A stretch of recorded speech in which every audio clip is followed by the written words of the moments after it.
এই জেলার মধ্যে 2-3টে আসনে আমাদের নজর আছে।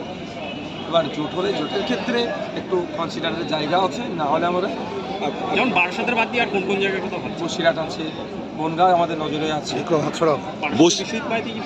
না দেখুন, আমাদের ওটা এখনো হয়নি, ওটা আমাদের দলের কনফিডেন্সিয়াল বিষয় আছে। আমরা যারা আমাদের কন্টেস্ট করেছে তাদের মধ্যে থেকেও আমাদের যেমন ভাবছি, আবার আমাদের দলের ব্যাপ্তি ঘটানোর জন্য আরও বেশ কিছু নতুন মুখ নিয়ে এসেছি যারা মানুষের সাথে রেখে কাজ করছে। আপনারা বলেছিলেন যে বসিরহাটে যে সাংসদ সে টিকটক করে অভিযোগ এনেছিলেন, সেই কারণে কি সেই সাংসদকে বদলে দেওয়া হলো? যখন ব্যাপারটা হচ্ছে সেই সংসদের ভূমিকা কী, একজন সাংসদকে জিতে পার্লামেন্টে পাঠাচ্ছে কেন মানুষজন? যদিও ভোট হয়েছিল না হয় নাই, শাহজাহান শিবুরা উত্তম হাজরারা কী অন্যায় করে ওখানে মানুষ ভোট লুট করছে, সেটা এখন যত দিন যাচ্ছে তত প্রকাশ পাচ্ছে। তারপরেও সে যেহেতু তার কাছে এখন বিয়েদার সার্টিফিকেট আছে না, তারপরেও বলছে গিয়ে লাভটা কী হয়েছে।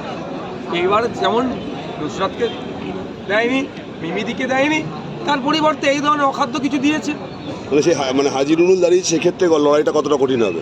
এখন উনি অবশ্যই একজন সিনিয়র লিডার, তো ওনার শরীর অসুস্থ শুনছিলাম, ওনার অসুস্থ। লড়াইটা হাজি নুরুল সাহেব দাঁড়াক আর অভিষেক ব্যানার্জি দাঁড়াক, মমতা ব্যানার্জি দাঁড়াক, প্রত্যেকের বিরুদ্ধে আমরা সমান লড়াই লড়বো, আর প্রত্যেককে আমরা প্রতিপক্ষ হিসেবেই দেখি। এই শাসক দল বারবার যে অভিযোগ করে যে আইএসএফ প্রার্থী দেওয়া মানে হচ্ছে বিজেপির সুবিধা হয়ে যাওয়া, মানে এটা নিয়ে কি বলবেন? কেন বিজেপির সুবিধা হবে প্রথম কথা, আর আইএসএফকে কেন তাহলে ভোট দেবে? শাসক কাজ করেনি, শুধুমাত্র ভোট ব্যাংক হিসাবে দলিত, আদিবাসী, মুসলমান, মতুয়া ভোটকে ধরে রাখার চেষ্টা করছে।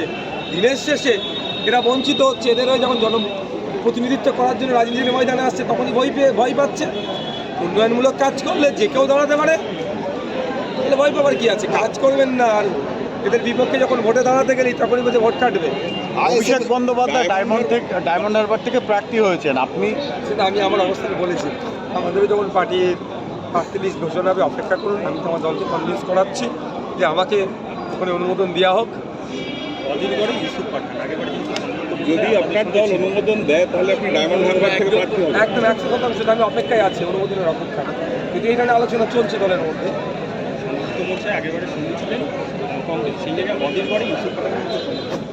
দেখুন, ইউসুফ পাঠানকে দিয়ে লাভ কী হবে সোসাইটি?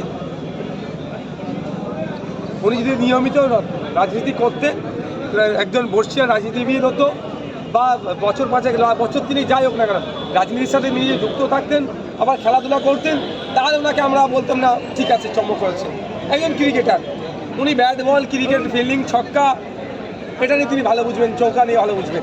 হ্যাঁ, তিনি তার সম্মানের সাথে যুক্ত আছে। তিনি হচ্ছে আইপিএলে রাজস্থান রয়্যালসকে তিনি চ্যাম্পিয়ন করিয়েছিলেন। তিনি দায়িত্ব নিয়ে আইপিএলে T20 বিশ্বকাপ প্রথম 2007-এ আমরা চ্যাম্পিয়ন হয়েছিলাম দেশে, তিনি ওই বিজেতা টিমের একজন সদস্য ছিলেন। হ্যাঁ, এটা তার পরিচয়। তিনি রাজনৈতিক, তিনি আর কী আছে রাজনৈতিকভাবে ওখানে দেওয়া মানে আমার মনে হয় এগুলোই বুমেরাং হবে, ঠিক যে ধরনের নুসরাত আর যে ধরনের মিমি চক্রবর্তীদেরকে জিতিয়ে মানুষ ভুল করেছে। দাদা, লাস্ট প্রশ্ন, সেটা হচ্ছে বসিরহাটে যদি আইএসএফ প্রার্থী দেয় সেখানে কি কোনো চমক থাকছে? সময় কথা বলবো, অপেক্ষা করুন, প্রার্থী দিচ্ছি আমরা। বা এদের যে প্রার্থীপদ করা হলো, এটা কি অন্যভাবে বিজেপিকেই সমর্থন দেওয়ার? দেখুন, পশ্চিমবাংলায় বিজেপি যে 20টা সিটের লিস্ট বার করেছে, আর তৃণমূল আজকে 42টা। সিটগুলো দেখলে আপনারা বুঝতে পারবেন বিজেপি আর তৃণমূলের মধ্যে একটু ভাগ করাকরি হচ্ছে, কে কটা সিট কিন্তু বলে। কারণ যেই কোনো এক বিজেপির এক একে তার দলীয় কর্মীরা তাদের কার্যালয়ে ভরে তারা মেরে রাখলেন, তাকে আহ্বান দিচ্ছে।